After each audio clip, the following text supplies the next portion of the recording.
Muy buenas noches. Los estamos saludando desde la Universidad MIT en Cambridge, en los Estados Unidos, a donde nos hemos desplazado para hablar con Steve Spear sobre lo que es la competencia y lo que es la innovación y su influencia en las actividades de mercadeo. Vamos a continuar en la noche de hoy sobre lo que iniciamos la semana pasada. Ya volvemos. And welcome back to my program. Thanks for having me. Well, you remember we ended last week talking about the perception. You know, if quality is more a matter of perception or reality. And you were saying? Yeah, so the issue around quality is that there's both a perception and a quantifiable reality. So the perception is what does the customer define as important to himself or herself? And in the auto market, for example, is the customer concerned about, as you were saying earlier, fuel economy, size, distance, creature comforts inside. So there's all of that sort of thing. There's the other element of quality, which is how well does the provider of the product or the service comply or meet the expectations and the needs defined by the customer. So I'll give you an example on this. Well, I'll give you an example before to set this up, is that the first one, this perceived quality, that puts the responsibility on the part of the company to really come to some deep understanding of what motivates the customer, what needs they need to satisfy, what problems they need to solve. So that's the relative part of things. The absolute part of things, this also puts the burden. But then that part requires a lot of contact with the customer all the time? That's right. So what you're saying is this contact with the customer, developing a real sympathy and empathy for the customer is exactly right. Now, there are two fine examples out of the auto industry. Toyota was competing with Honda and the American automakers in the minivan market. And they had reasonably good product, but it wasn't great product. And it wasn't great product as defined by the customer, and the way the customer defined not great is they weren't buying as much Toyota product as they were from some of the other competitors. In order to solve on that problem, when Toyota had the opportunity to do a new model introduction on their minivan, the chief engineer for that design team drove some 50,000 miles in minivans of all different types, and he made a point of driving in every one of the 50 United States to really understand what features of a car would delight and what features of a car would disappoint a potential buyer. So in that case, there was this tremendous attention to understanding what the customer wanted. So that's one example. A second example is when Toyota introduced its first full-size pickup truck, the Tundra, in the United States. They did exactly the same thing. Rather than trying to guess or suppose or think their way to the right answer. That's a common mistake in marketing. People suppose a lot of things. That's right. And one of the themes around this high-velocity organization, high-velocity edge, is that a failure mode, and a very common failure mode, is the experts try to think their way to the right answer, when in fact, if their thinking was adequate, they already would have the right answer, right? So more thinking won't help them. What they have to do is discover their way to the right answer. So in the case of the Toyota minivan, discovery involved driving 50,000 miles. In the case of the Toyota heavy-duty pickup truck, it meant going to places where pickup drivers happen to be, whether it was construction sites or car races or rodeos or wherever else, these cars hunting places, off-trail, camping, and trying to understand from the user's perspective what it was about existing product that delighted them, what it was about existing product that disappointed them, and then using those insights, those discovered insights, into the design of the Toyota product. What you have been saying has a lot to do with DNA. What's a DNA? So when I wrote my first article about Toyota, I called it the DNA of the Toyota production system. And what I meant to imply by DNA is that there's something absolutely fundamental to an organization that allows it to compete effectively, or in some cases compete ineffectively. And in the case of these high-velocity organizations, what's fundamental to them is a set of behaviors around constant learning, constant experimentation, and constant discovery. So in the car examples we were just talking about, the vehicle examples, the idea that you can't design a minivan, can't design a pickup truck, can't design a car for the youth market, for instance, by using known data, known information, known examples, known wisdom, that is not enough. Because if that was enough, you wouldn't have the problem of having to coming up with an adequate design.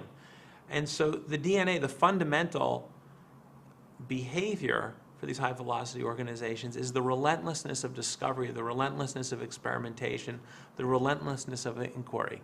And the sort of the countervailing DNA or the countervailing behavior of those who remain average is that the constant high-pace, high-tempo discovery is not habitual. And that what they do is when they get the right answer, they relax as if that right answer is an answer which is going to be stable and adequate over an extended period, when in fact we know the world is a constantly changing place. So even if we come up with an adequate answer right now, circumstances are changing in the moment, and we have to keep up the habit and the behavior of rediscovering, or otherwise the answer we have is going to become stale and eventually obsolete and inadequate. In this world, in which everything is changing so rapidly, how can a company, face this high velocity of change? Mm-hmm. Yeah. So in answer to your question, let me start with an example. I had a guest in class the other day, and he was explaining that when he went to graduate school, he used a 20-year-old textbook because the science, the engineering, the technology he needed to master was more or less the same as 1 or 2 decades previous. When he started managing other people, he couldn't teach them out of the same old textbook, but he still had teaching materials which were 3, 4, 5 years old because, again, he was teaching them about the product and the process they needed to use to make that product. Today, he's managing technology which is changing so quickly, he said that there's no textbook which stays up to date because of how quickly things are changing. So he said, well, I still have to teach people something. And he said, yes, I'll teach them a little bit of technology, a little bit of engineering, a little bit about the product and the process, because right today they need to know their job. But that information, he was saying, is not durable because of the rate at which things are changing. He said, the one thing I have to change them, and the one thing the one thing I have to teach them, and if I teach them, the one thing which will be durable, is teach them how to learn and how to experiment very, very quickly with no interruption. Because when they're constantly having to encounter and digest new things, the only skill they need, which will be enduring in value, is the skill of constant learning. That's a good example, but another example is the ones we're going to receive from commercial, because we have to go to a commercial break. Okay? Vamos a una serie de comerciales y ya estamos de nuevo con ustedes. Ya regresamos.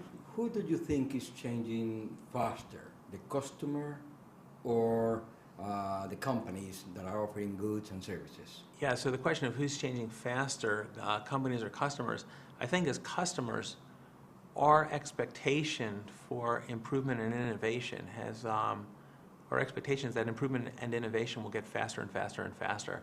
And I think it's for a fairly simple reason, is that as customers, we now have potential suppliers who are all over the world. So it used to be before communication got very good, before transportation got very inexpensive, that if you wanted something, your geographic range of sourcing was fairly tight. Now, if you need something, there's no reason you can't source it from China, India, or South America if you're sitting here in Boston. And I'll actually give you a very good example. I remember walking into the supermarket, and this is some years ago, but it was the middle of February, which in Boston, you've lived here, you know. We have snow on the ground. It's very cold. It's below freezing. I walked into the supermarket. I bought beautiful oranges, which were flown in from California, and I bought roses, which were flown in from Colombia. You like them? Oh, they're beautiful. They look good, smelled good, all of that. Now the thing is I've come to expect that no matter what day, what month, what year, I can walk in and buy anything from anywhere because of all this. So my expectations have gotten that things will always be available. I'm very impatient now, right? Because everything is always available all the time. So I want everywhere, no matter where you are. No matter where you are. So immediacy. Now our patience is like that of a 3-year-old, and not only do I expect my needs to be met immediately, but I expect that as my needs change and grow, there'll always be something new or better that'll satisfy my needs. Now, here's the thing as a company, is that if your customers' needs are constantly updating because of the huge breadth of potential suppliers of goods and services, then you also have to accelerate, because Whereas you used to be in a race with 1 or 2 or 3 or 4 other rivals, now you're competing against 40 or 50 or 60 other rivals. And just because 1 or 2 of them fatigues, that's not enough. You have to stay ahead of the whole pack, and it's a much bigger pack. And actually, before I lose the train of thought, I was reading something. We just had the London Olympics, and the writer was making the observation. He said, why is it world records keep decreasing in something like swimming, where the world records in track and field are stable over years and decades? And his answer was, there are far fewer people who ever learn to swim, far fewer people who ever have access to the great bathing suits and goggles and caps and the great pools. And so the pool of swimmers, the population of swimmers is much smaller. The competition amongst swimmers is actually a much smaller group of competitors. So naturally, you're going to have a world record, and then another great guy who's not got so much rivalry comes out and sets a world record, and then another world record, and he's aided by the improvement in the technology of the suits in the pool and that kind of thing. And then the writer was saying, he said, but think about running. First of all, he said, most everyone learns to run. And he said, there's not a lot of equipment involved with running. You just put something on your feet, and in fact, some people don't even put something on their feet. They run barefoot. He said, so the sheer number of potential competitors in running is extraordinarily large when compared to swimming. The differentiation you can make amongst runners by equipment and gear and all of that stuff is very small relative to swimming. And he said you have to work really, really hard to be a world-class runner, and extraordinarily good to actually set a record in running. And I think we have a similar thing going on now in the commercial world. It used to be that when very few people were challenging you for the attention of your customers, you could be all right, but if you slip back, no one was eagerly, aggressively, always trying to beat you. But when the field of competition has been opened up to such a large number of potential competitors, there's no opportunity to rest. You have to get better, faster all the time, or you're going to lose. And again, this comes back to this core skill that if you have to get better, faster all the time, then everyone in your organization also has to be able to learn and discover so they can contribute to getting better, faster all the time. Someone said that in today's global economy, global market, we have 28 choices to make from. Because, I mean, you can choose from 28 choices. I don't know if that's true or not, but it looks like it because, you go into a website, you're looking for anything you're looking for, you go into a website and you find hundreds. So that makes it more difficult for everyone, for these changes. But now, don't you think that imagination, that the human imagination has a lot to do with that? Yeah, so this issue of imagination is directly tied to the pace, the energy of competition. Before I was talking about going into my local supermarket. So 20 years ago, I went into my local supermarket. The fruits and vegetables I could buy were fruits and vegetables that were of that season. It was a big deal, for example, when you got your first summer peach. It was a big deal when you got your first summer tomato. You knew the seasons were changing when you stopped getting tomatoes and oranges and you started getting summer, fall and winter squash. It was a very clear indication on the shelf that the seasons were changing. Now when I walk in, I can always get apples, always get oranges, always get mangoes, always get papaya. I can get any fruit anytime. And you start thinking about the need for innovation on the part of the farmers. And again, the reason I picked this is that we think about our various revolutions as human beings. So the first was the agricultural revolution, learning to grow stuff. And even though the agricultural revolution is thousands of years old, right? The industrial revolution is only 100 years old. Yes. Agricultural is thousands of years old. The people who work in agriculture still have to be innovative and creative all the time. Absolutely. Because you walk into a supermarket and now not only are you given the alternative of apples versus oranges versus peaches versus cherries versus grapes all the time, all year, but then when you walk in, you have 3 or 4 or 5 different types of apples and 3 or 5 types of different oranges and cherries. So if you're a farmer... Much more than that. Oh, it's incredible, right? So to your point about 28 alternatives, it's at least that, and that's just figuring out what to snack to put in my kid's lunch each day. So if that's the set of alternatives you and I enjoy as consumers, it means that the people who are producing these oranges and these apples and all these other fruits, They have to constantly be thinking about how do they get us a better fruit, how do they get us a better fruit at less cost, and how do they get us more quickly. Again, it comes back to this issue. The velocity of competition necessitates a velocity of discovery on the part of the suppliers and the competitors. Yeah, when would you say we won't have to make lines in the supermarket to pay for our groceries? Yeah, so even that level of competition. So you have the apple people competing with the other apple people, competing with the orange and the mango people. Then you have the supermarkets competing, and we have this here in the Boston area. So you can walk into a supermarket. We now have online ordering. You can place an order and they'll deliver it to you if that's convenient. And then to your point about lining up at the supermarket, now there are all these different technologies they're trying to bring in because you and I are again, it's back to we have the patience of a 3-year-old, right? Right. So we want everything we want right away when we decide we want it, and we're not willing to stand around and pay for it. So it used to be we'd go to the cashier.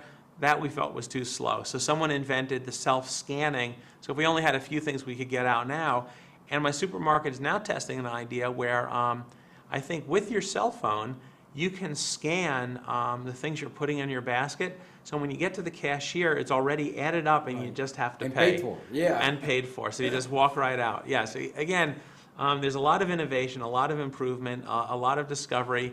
And I guess we could joke at least that it's turning us all into 3-year-olds in terms of our patience. Absolutely, yeah. We are going back to our, our infant age. That's right. Let's go to another commercial break and we'll be right back to end the program. Okay? Very good, yes, Vamos thank entonces you. a otra tanda de comerciales y ya estamos de nuevo con ustedes para finalizar. Ya volvemos.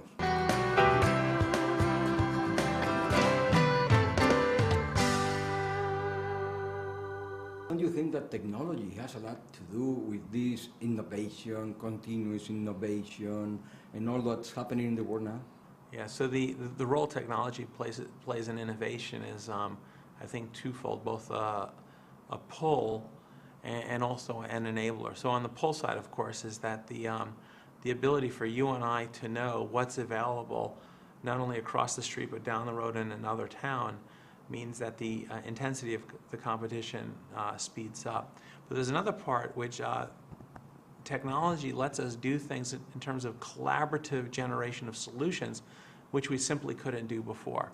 So it used to be that if you wanted to solve a problem, and very often problems require that many people with different perspectives and skills and disciplines contribute to the solution, you'd actually have to get those people in the same place at the same time to have the conversation. Conference calls solve that, but again, it's a very, very difficult way to do that. Webinars made it a little bit better. But the other day I was involved with something here at MIT where we were avatars. Like in one of these, like in the movie by that name, or one of these games. And the software was fascinating. The fellow who has his company called Avaya Live. What he did was he took gaming software, this massive multiple player, and he took out all the weapons. So there's no bows and arrows, no swords, no balls of fire. But what he left was the avatars. And the beauty of it was that your avatar would walk into a space, you could see all the other people there. By moving your avatar around, if your avatar was, if our avatars were close by, we could talk to each other, and people who were, their avatar was far away, they wouldn't hear us. But if we said, oh, let's go talk to this fellow over here, we could walk our avatar over and have a conversation of 3, and then we could have a conversation in the big group. We could go into a private room where what we discussed in the room no one else could hear. We could pump information into the room in the form of web pages, PowerPoint presentations. We had images of different types of products. And here we solved on the problem that the 40 people we got together for this exercise, they were spread out all over the world. We had a few people from Europe, all over North America. We had 1 or 2 people from Central and South America, and maybe even some people, 1 or 2 from Asia. None of us would have ever had the time to get together for a conversation which lasted 60, 90 minutes. But using this technology, we had 40 people virtually in the same place at the same time in order to have a problem-solving conversation. That technology, and others like it, allowed us to compress the time because we can compress the distance in order to solve problems. And if we can compress the time and compress the distance to solve problems, it means we can solve more problems more quickly, And so the technology becomes a very, very strong enabler for more innovation. From your point of view, with a lot of free trade agreements that countries, that are being signed between countries and between continents, what do you think should be done? So the question you ask about free trade obviously is a question which has a lot of political overtones to it. But I think in general, there's something we can all agree on, is that competition is fundamentally a good thing. Because with competition comes... We need it. We need it, and the reason we need it is if you start with the basic premise of competition. It's competition to solve someone else's problems. So in the absence of competition, it means there are problems which go unresolved, needs which go unmet. So, so if you want to have the conversation with the people who have needs and tell them, look, we don't want to have competition, what you're really saying to them is you have problems which we're not going to solve. Or if we're going to solve them, we're going to solve them in a way that's not adequate, in a way that's not affordable, in a way that's not available. Right? Now, the other side of competition is by having competition, what competition does is force us, encourage us, reward us for coming up with better ideas to solve more problems with less effort than we would have otherwise. So basically what competition does is it encourages people to come up with ever better ways of creating more value for other people than previously was the case. So personally, I think competition is a good thing. And let's flip it around. In the absence of competition, what do we have? Well, Eastern Europe tried no competition. They tried planning for decades. And first of all, it failed economically because the problem with planning is that the planners never have a full, deep insight into the problems that have to be solved and the needs that have to be resolved. And there's some great economists and philosophers who on and on reminded us that it's impossible to plan an economy in any meaningful way that will be successful. The planners also failed in figuring out how to harness the resources, material resources, people, human resources, and that sort of thing, to meet the needs they even identified. So the one thing they joked about the Soviet Union was that they had plenty of nothing. And tremendous lines for people queuing up to get the things they didn't want, because at least if they got something they didn't want, they could trade it for something which they might have wanted slightly better. So in the absence of competition, we get disappointment on the side of those who have needs to be satisfied. We get tremendous waste of resources because the incentive and the motive for innovation and improvement is destroyed. And of course, in the absence of competition and replaced by planning, what we typically get is tremendous abuse of power. So competition is a very good thing. Now, the other part about free trade is that competition sometimes can be disruptive because it causes a real shift, and sometimes a very strong, sudden shift in where people look to have their problems solved. And if it's away from people who previously were supplying those solutions, it can be disruptive. But here's the thing, is the steady state, the competition is good. The transition state may be difficult. So what we have to think in terms of our societies is how do we make the transition acceptable to the people who bear the brunt of the shift? If we can think creatively and sympathetically about how to ease the transition for those people, then we do justice by them, and we do justice by the rest of ourselves by allowing competition to liberate human creativity for the creation of value. That's right. Steve, like I always say, too sad, we're running out of time. So we have to say goodbye, and I have to thank you for all your help. That's going to be great to the Colombian managers. And I hope to see you pretty soon in Colombia. Well, thank you, and thanks for having me here, and I was really glad we got to spend the time. Thank you very much. Y para ustedes, muchas gracias por estar con nosotros y una feliz noche.